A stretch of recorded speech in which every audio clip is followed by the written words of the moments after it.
penafsiran dan konstruksi hukum. Penafsiran dan konstruksi hukum adalah dua konsep penting dalam bidang hukum yang membantu para praktisi, hakim, dan akademisi memahami dan menerapkan undang-undang secara tepat, meskipun keduanya sering digunakan secara bersamaan. Apa perbedaan mendasar antara keduanya? Penafsiran hukum berkaitan dengan proses mencari makna dari kata-kata dalam suatu aturan, sedangkan konstruksi hukum lebih menekankan pada penerapan prinsip-prinsip hukum untuk memecahkan masalah yang belum jelas diatur atau dijelaskan oleh undang-undang. Berikut ini penjelasan terperinci mengenai keduanya dan bagian-bagian penting yang terkait akan dijelaskan oleh teman-teman kelompok saya. Pertama, penafsiran hukum. Penafsiran hukum adalah proses untuk menentukan arti atau makna dari peraturan perundang-undangan. Undang-undang seringkali ditulis dalam bahasa yang umum atau bahkan ambigu, sehingga memerlukan penafsiran untuk memastikan bahwa hukum tersebut diterapkan secara adil dan konsisten. Penafsiran hukum dilakukan oleh hakim, pengacara, atau pihak lain yang terlibat dalam penerapan hukum tersebut. Macam-macam penafsiran hukum. Ada beberapa metode atau pendekatan yang dapat digunakan dalam penafsiran hukum dan memiliki kekurangan dan kelebihan masing-masing. Yang pertama, ada penafsiran gramatikal atau literal grammatical interpretation. Penafsiran gramatikal ini berfokus pada makna kata-kata dalam undang-undang sebagaimana yang tertulis secara harfiah. Dalam metode ini, interpreter atau penafsiran hukum dan akan melihat makna literal dari teks tanpa memperhatikan konteks sosial atau niat pembuat undang-undang. Tujuan dari pendekatan ini adalah untuk memastikan bahwa hukum dipahami dan diterapkan sesuai dengan kata-kata yang digunakan dalam peraturan perundang-undangan. Kedua, ada penafsiran sistematis. Metode ini menempatkan undang-undang dalam keseluruhan sistem hukum. Artinya, suatu aturan hukum akan dipahami dengan kaitannya dengan aturan hukum lainnya. Tujuannya untuk melihat peraturan tertentu sesuai dengan keseluruhan struktur hukum yang berlaku dan menjaga konsistensi di antara berbagai peraturan. 3. Penafsiran teleologis. Penafsiran teleologis lebih menekankan pada tujuan dan maksud dari pembuat undang-undang ketika merumuskan undang-undang tersebut. Dalam pendekatan ini, pengadilan akan mencari tahu mengapa sebuah undang-undang dibuat dan kemudian menafsirkan ketentuan hukum tersebut sesuai dengan tujuan yang ingin dicapai oleh undang-undang tersebut. 4. Penafsiran historis. Metode ini berfokus pada konteks sejarah saat undang-undang tersebut dibuat dengan menggunakan bahan-bahan sejarah seperti risalah, sidang, atau dokumen-dokumen terkait. Penafsiran hukum mencoba memahami maksud awal pembuat undang-undang dan bagaimana hukum tersebut dimaksudkan untuk diterapkan pada saat itu. Penafsiran sosiologis atau social intervention, pendekatan ini menitikberatkan pada realitas sosial saat ini. Penafsiran sosiologis berusaha untuk menyesuaikan peraturan hukum dan kondisi masyarakat yang berkembang.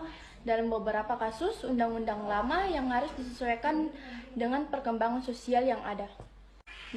Penafsiran ekstensif dan restriktif. Penafsiran ekstensif adalah memperluas makna suatu peraturan di luar kata-kata yang tertulis. Sedangkan penafsiran restriktif mempersempit makna kata-kata dalam undang-undang.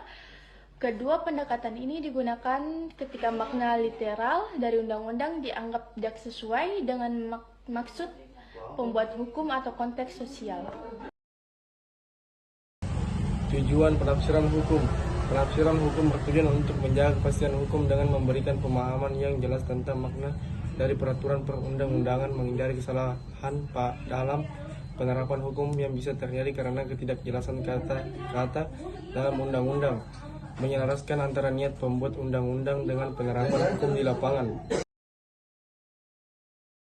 Konstruksi hukum adalah proses untuk menerapkan prinsip-prinsip hukum pada situasi yang belum dijelaskan atau diatur oleh undang-undang.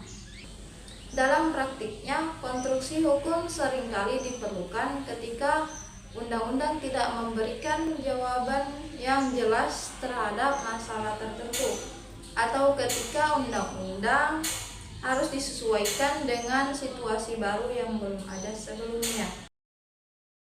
Metode konstruksi hukum. Dalam proses konstruksi hukum, ada beberapa pendekatan yang dapat digunakan oleh hakim atau pengadilan untuk memecahkan masalah hukum yang tidak jelas digunakan oleh undang-undang. Yang pertama, analogis atau analogi.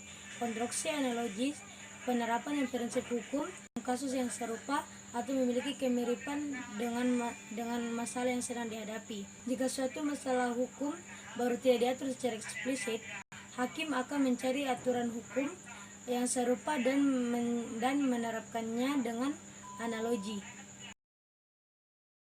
Argumentum per contanterio. Metode ini melibatkan penerapan aturan hukum dengan cara kebalikannya. Jika undang-undang menyebutkan secara eksplisit, maka hal yang tidak disebut secara eksplisit dapat dianggap dikecualikan dari aturan tersebut. Reduksi absurdum. Konstruksi ini digunakan untuk menolak suatu penafsiran atau penerapan hukum yang akan menghasilkan hasil yang tidak masuk akal atau tidak adil. Dalam hal ini, pengadilan akan mencoba menghindari interpretasi yang akan membawa kepada situasi absurd. 4. Doktrin lex specialis delegat lex general. Prinsip ini menyatakan bahwa hukum khusus atau lex specialis mengesampingkan hukum umum atau lex generalis jika ada dua aturan yang berlaku pada situasi yang sama. Yang satu bersifat umum dan yang satu bersifat khusus, maka aturan yang bersifat khususlah yang akan diterapkan. 5. Doktrin lex posterior delegat lex priori. Prinsip ini menyatakan bahwa hukum yang dibuat kemudian atau lex posterior mengesampingkan hukum yang dibuat sebelumnya atau lex prior. Ini berlaku ketika ada dua peraturan yang bertentangan dan peraturan yang lebih baru dianggap lebih relevan atau mencerminkan perkembangan hukum. Adapun tujuan dari konstruksi hukum itu sendiri terbagi atas 3, yaitu mengisi kekosongan hukum dalam sistem perundang-undangan yang belum secara tegas mengatur situasi tertentu. Yang kedua, menyesuaikan penerapan hukum dengan perkembangan sosial, ekonomi, dan teknologi yang tidak diantisipasi oleh pembuat undang-undang tersebut. Dan yang terakhir, mengatasi konflik dalam peraturan perundang-undangan.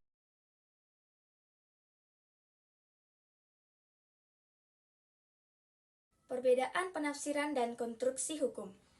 Perbedaan utama antara penafsiran dan konstruksi hukum terletak pada fokus atau penerapannya, antara lain yaitu penafsiran hukum berfokus pada menemukan makna dari kata-kata atau teks undang-undang yang ada. Sedangkan konstruksi hukum melibatkan proses pengisian kekosongan dalam undang-undang atau penerapan prinsip-prinsip umum untuk memecahkan masalah hukum yang tidak diatur secara langsung oleh undang-undang. Baik, jadi kesimpulan dari penafsiran dan konstruksi hukum adalah dua alat utama yang digunakan oleh pengadilan dan praktisi hukum untuk menerapkan hukum dengan benar. Penafsiran membantu memahami undang-undang secara tepat, sementara konstruksi membantu mengatasi kekosongan atau ketidakpastian dalam undang-undang. Keduanya bekerja secara sinergis untuk memastikan bahwa sistem hukum berfungsi dengan baik, menjamin keadilan, kepastian hukum, dan adaptabilitas terhadap perkembangan zaman. Sekian.